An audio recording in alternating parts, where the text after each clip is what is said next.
Hi students, இப்போ நம்ம பார்க்கக்கூடிய ஒரு முக்கியமான video class 11 physics government school and matriculation school Tamil medium and English medium ஸ்டூடெண்ட்ஸ்க்கான ஏப்ரல் அண்ட் மே மந்த்க்கான ஸ்டடி ஷெட்யூல் 2024 தான் பார்க்குறோம்.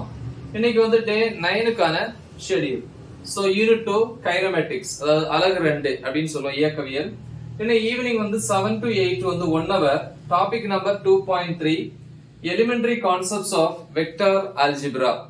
அதாவது வெக்டர் ஆல்ஜிப்ராவினுடைய எலிமெண்டரி கான்செப்ட்ஸ் என்னது, அடிப்படை என்னது தத்துவங்கள் கொள்கைகள் அப்படின்னு சொல்லலாம்.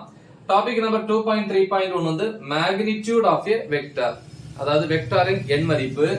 2.3.2 types of vectors, different types of vectors, அதாவது வெக்டர்னுடைய வெவ்வேறு வகைகள். ஸோ எல்லா டாபிக்ஸுமே ஆல்ரெடி டீச் பண்ணி அப்லோட் பண்ணியிருக்கிறேன். இந்த வீடியோட டிஸ்கிரிப்ஷன்ல இருக்கும், கிளிக் பண்ணி பாருங்க.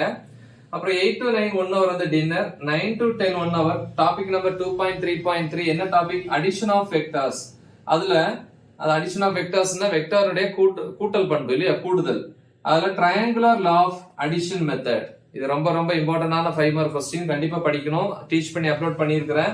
தமிழ்ல இருக்கு, இங்கிலீஷ்ல இருக்கு இந்த important topic.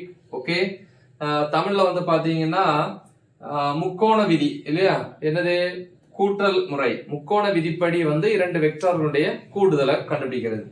Next day morning 1 hour வந்து ஒரு தடவை என்ன பண்ணுங்க, ரிவைஸ் பண்ணுங்க. முக்கியமான ஒரு வீடியோ, நல்ல தெளிவா பிராக்டிஸ் பண்ணுங்க. மறக்காம இதை உங்க ஃப்ரெண்ட்ஸுக்கு ஷேர் பண்ணுங்க. All the best, thank you.